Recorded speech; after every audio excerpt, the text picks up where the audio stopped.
मौसम संबंधी घटनाएं किस मंडल में होती है? तो क्षोभ मंडल में होती है मौसम संबंधी घटनाएं, जैसे आंधी, तूफान, बारिश होना, बादल का बनना, ये सारी घटनाएं जो है क्षोभ मंडल में होती है।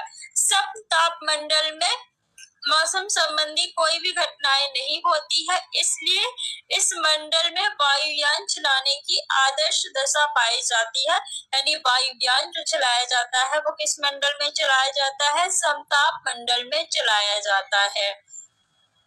भूकंप की तीव्रता मापने के यंत्र को क्या कहते हैं? तो सिस्मोग्राफ कहते हैं। क्या कहते हैं? सिस्मोग्राफ कहते हैं भूकंप की तीव्रता मापने के यंत्र को।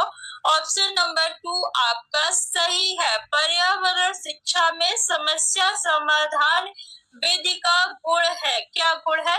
लक्ष्य केंद्रित विधि, सूचनात्मक विधि या चयनात्मक विधि। ये तीनों विधि है, यानी ऑप्शन नंबर डी हम लगाएंगे, ये सभी। Option number 4।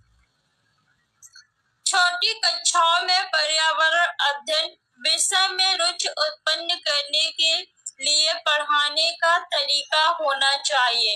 कैसा तरीका होना चाहिए? आगमन विधि, मनोरंजक एवं खेल संबंधी, रटने का या निगमन विधि। बताइए। देखिए, आगमन विधि में क्या करते हैं? पहले एग्जाम्पल्स दिए जाते हैं, यानी ढेर सारे उदाहरण बताए जाते हैं, फिर उसके बाद नियम बताया जाता है।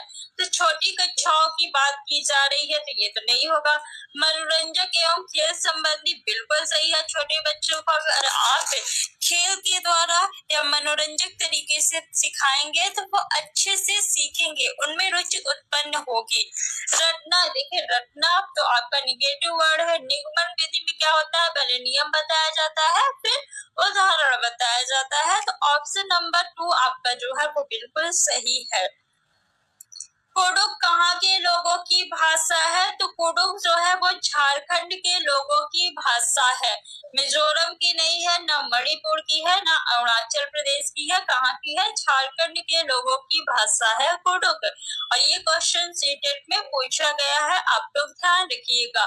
पर्यावरण अध्ययन की पाठ्य पुस्तक में प्रयुक्त भाषा कौन सी होनी चाहिए? बताओ। भाषाओं पर बल देते हुए औपचारिक बनाई जानी चाहिए? नहीं। तकनीकी और औपचारिक होनी चाहिए? नहीं। बच्चे की दिन प्रतिदिन की भाषा से संबंध होनी चाहिए? बिल्कुल सही है। पर्यावरण अध्ययन की पाठ्य पुस्तक में जो भाषा प्रयुक्त होनी चाहिए वो बच्चे की दिन प्रतिदिन की भाषा से मिलती जुलती होनी चाहिए या सेम होनी चाहिए, ताकि बच्चा जो है चीजों को अच्छे से समझ सके। जब वो समझेगा तभी तो सीखेगा। अब आप मान लीजिए आपको इंग्लिश नहीं आती है, कोई आके आपसे इंग्लिश में बात करे या आपको इंग्लिश में कुछ कहे, तो क्या आपको समझ में आएगी? नहीं।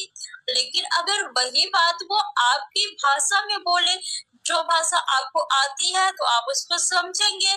जब समझेंगे तो सीखेंगे भी। निम्नलिखित में से कौन सी बायोडीजल की फसल है? तो जट्रोफा जो है वो क्या है? बायोडीजल की फसल है। पर्यावरण संरक्षण अधिनियम किस वर्ष पारित हुआ था? तो 1946 में पारित हुआ था। ऑप्शन नंबर 2 आपका जो है बिल्कुल सही है। रेड डाटा बुक में सम्मिलित है। क्या सम्मिलित है? बताइए। रेड डाटा बुक में विलुप्त हो रहे जीव, सुभेद्य या असुरक्षित जीव, आपत्तिग्रस्त जीव, उपर्युक्त सभी। तो रेड डाटा बुक में जो है विलुप्त जो जीव हो रहे हैं वो भी शामिल है, असुरक्षित जीव भी शामिल है, आपत्तिग्रस्त जीव भी शामिल है। यानी हम ऑप्शन नंबर 4 को लगाएंगे, उपर्युक्त सभी। एक छोटे से पेड़ या झाड़ी की शाखा से लटकने वाला घोंसला बनाने वाला पक्षी कौन है? सूर्य पक्षी, कौवा, बारबेट या भारतीय रॉबिन। देखिए, कौवा जो है वो पेड़ की ऊंची डाल पे बनाता है अपना घोंसला। कोयल जो है वो घोंसला नहीं बनाती है, कौवे के घोंसले में ही अपना अंडा देती है। कोयल के अंडे को अपना अंडा समझ के उसको पालती है। सूर्य पक्षी जो है आपका उत्तर हो जाएगा। तो एक छोटे से पेड़ या झाड़ी की शाखा से लटकने वाला घोंसला बनाने वाला पक्षी कौन सा है? सूर्य पक्षी है। पौधे का वह भाग जो दांत दर्द के उपचार के लिए उपयोग किया जा सकता है कौन सा है? फ्रेंड्स 5 क्वेश्चन और बचे हैं। आप लोग वीडियो को पूरा देखिएगा और वीडियो को ज्यादा से ज्यादा आप लोग शेयर करते रहिए। सौंफ, लौंग, मेथी, अफीम के बीज। ऑप्शन नंबर 2 आपका सही है। फ्रेंड्स मैं जितने भी वीडियो बना रही हूँ अगर आप इनको देख लेते हैं तो आप सीटेट आसानी से पास कर लेंगे। जो बच्चे बोल और सुन नहीं सकते वे सीखते हैं। कैसे सीखते हैं? सांकेतिक भाषा के माध्यम से, मातृभाषा के माध्यम से, स्थानीय भाषा के माध्यम से, ब्रेल लिपि के माध्यम से। ब्रेल लिपि जो है ये अंधे बच्चों के लिए है, यानी जिन्हें दिखाई नहीं देता है उनके लिए है। वो छूकर पढ़ते हैं, इसमें जो भी चीजें लिखी होती है वो उभरी हुई होती है। स्थानीय भाषा के माध्यम से नहीं, मातृभाषा के माध्यम से नहीं, संकेतिक भाषा के माध्यम से। ठीक है, जो बच्चे बोल नहीं सकते, सुन नहीं सकते, उनके लिए मातृभाषा क्या होगी? क्या स्थानीय भाषा होगी। जब वो बोल ही नहीं सकते, सुन ही नहीं सकते तो वो कैसे सीखेंगे? संकेतिक भाषा के माध्यम से सीखेंगे। निम्नलिखित में से कौन अन्य से भिन्न है? नदी, पहाड़, झील, तालाब, झरना।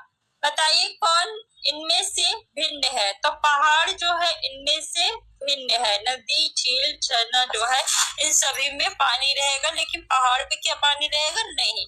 तो ऑप्शन नंबर 2 आपका सही है। फ्रेंड्स मात्र 2 क्वेश्चंस और बचे हैं। मगरमच्छ मुख्य रूप से शिकारियों द्वारा मारे जाते हैं। किस लिए मारे जाते हैं? सींगों के लिए, त्वचा के लिए, दांतों के लिए या खुशबू के लिए? तो त्वचा के लिए मारे जाते हैं मगर मुख्य रूप से शिकारियों द्वारा। ऑप्शन नंबर 2 आपका सही है। ईवीएस का सीखना आधारित है। आज की क्लास का लास्ट क्वेश्चन, इसका उत्तर आप लोग जल्दी से बताइए। सरल से जटिल के सिद्धांत पर, जटिल से सरल के सिद्धांत पर, वैश्विक से स्थानीय के सिद्धांत पर, अमूर्त से मूर्त के सिद्धांत पे। बताइए क्या होगा? ईवीएस का सीखना जो है सरल से जटिल के सिद्धांत पर आधारित है। ऑप्शन नंबर ई आपका जो है बिल्कुल सही है।